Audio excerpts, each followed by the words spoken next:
The video game classic Street Fighter will be shurikening its way back to the big screen in February, this time without the muscles from Brussels. Hoping to erase lingering memories of the 1994 Jean-Claude Van Damme film from audiences' minds, Capcom and Hyde Park Entertainment have teamed up to make a grittier, more realistic movie with Street Fighter: The Legend of Chun-Li, starring Smallville's Kristen Cruick as the self-proclaimed strongest woman in the world. The film was shot last year in Thailand by Doom director Andrzej Bartkowiak with screenplay by Justin Marks.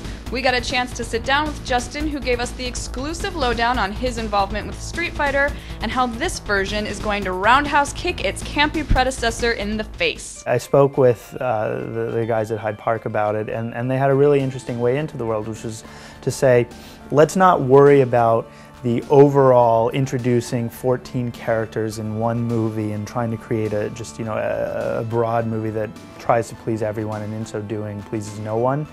Let's worry about picking one character, and a surprising character who you wouldn't necessarily expect from the Street Fighter franchise. Their main person that they wanted to bring into it was Chun-Li. And I said, well, what a sort of different way into Street Fighter.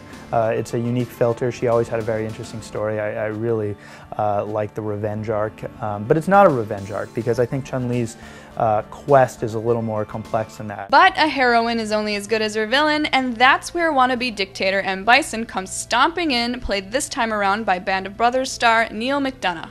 Bison is our main villain for this film, and he is, the villain for the franchise. I think, you can say what you want about some of the Ryu and Ken villains that later pop in, but, Bison is the one who everyone recognizes. Other game characters featured in the film include Chris Klein as Lieutenant Charlie Nash, Mortal Kombat star Robin Shou as Jen, Michael Clark Duncan as Balrog, and the Black Eyed Peas Taboo as the Talon-wielding warrior Vega. Vega, I like to call he's the Boba Fett of our series. He's the guy he's the hired gun, the one you bring in as the backup to the backup to the backup plan when everything else has gone wrong and it's time to pull out the real tough muscle, and that's what Vega represents.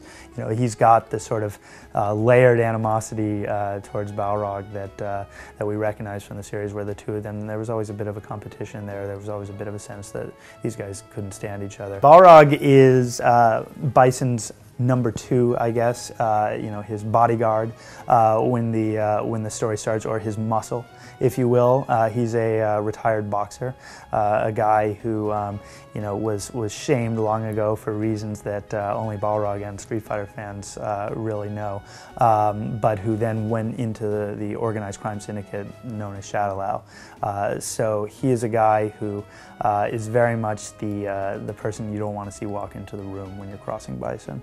The Legend of Chun-Li also introduces a new character to the Street Fighter mythos, tough-as-nails Bangkok homicide detective Maya Suni, played by Pathfinder's Moon Bloodgood.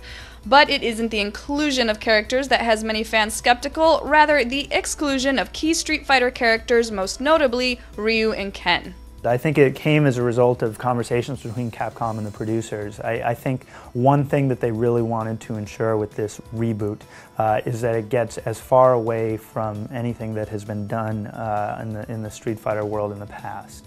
And the first step to do that would be kind of taking a bucket of cold water and throwing it on the franchise, and that bucket of cold water came in the form of Chun-Li. It really woke people up to say, wow, okay, this is something different.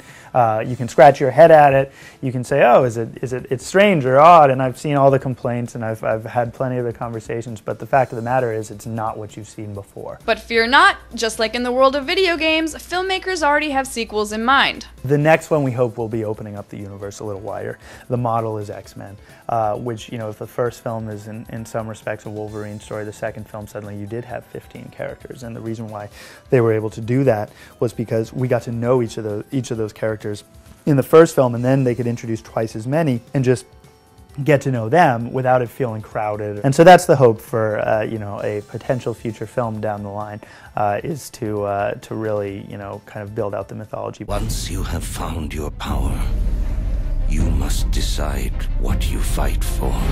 Whether or not the filmmakers have succeeded in raising the bar of the Street Fighter franchise to new and grandiose heights won't be known until Street Fighter: The Legend of Chun-Li opens next month. Until then, keep your fingers nimble by plunking quarters into that arcade machine, and keep your eyes peeled to IGN.com for the latest movie news.